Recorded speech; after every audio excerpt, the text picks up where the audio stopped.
ব্রাজিলের Sao Paulo শহরের ব্যস্ত জীবনে প্রতিদিনই মানুষ ছুটছে নিজের গন্তব্যে। সেই ভিড়ের মাঝেই হঠাৎ থমকে যায় সময়, যখন দেখা মেলে ফাবিওর। কাঁধে তার প্রিয় সঙ্গী আইলা, আর দুজনে মিলে সাইকেলে ঘুরে বেড়ান শহরের পথে।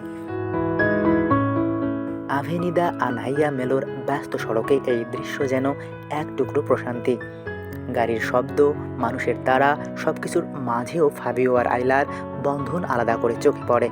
অনেক পথচারী ভিন্ন কিছু দেখার আনন্দে থেমে যান, কেউ বা ছবি তোলেন, আবার কেউ মুচকি হেসে তাদের দিকে তাকিয়ে থাকেন। প্রায় ৩ বছর আগে Brazilian institute of the environment and renewable natural resource এর অনুমোদিত একটি প্রজনন কেন্দ্র থেকে আইলাকে নিজের জীবনে নিয়ে আসেন ফাবিও। তারপর থেকে পাখিটি আর শুধু পোষা প্রাণী নয়, এটি হয়ে যায় তার নিত্যদিনের সঙ্গী, রুটিনের অংশ।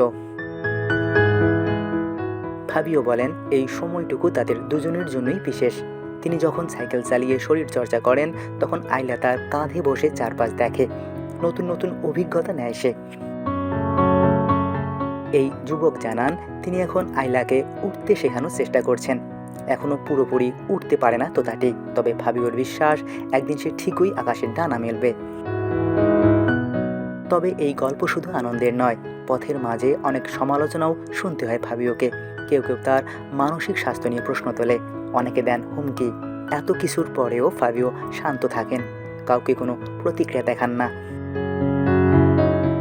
শহরের কোলাহলে এমন ছোট ছোট সম্পর্কই যেন মানুষকে মনে করিয়ে দেয়, বন্ধন শুধু মানুষের সঙ্গেই হয় না, ভালোবাসা ছড়িয়ে যেতে পারে এক প্রজাতি থেকে আরেক প্রজাতিতে। আর সেই ভালোবাসাই কখনো কখনো ব্যস্ত রাস্তাকে এক মুহূর্তের জন্য থামিয়ে দেয়।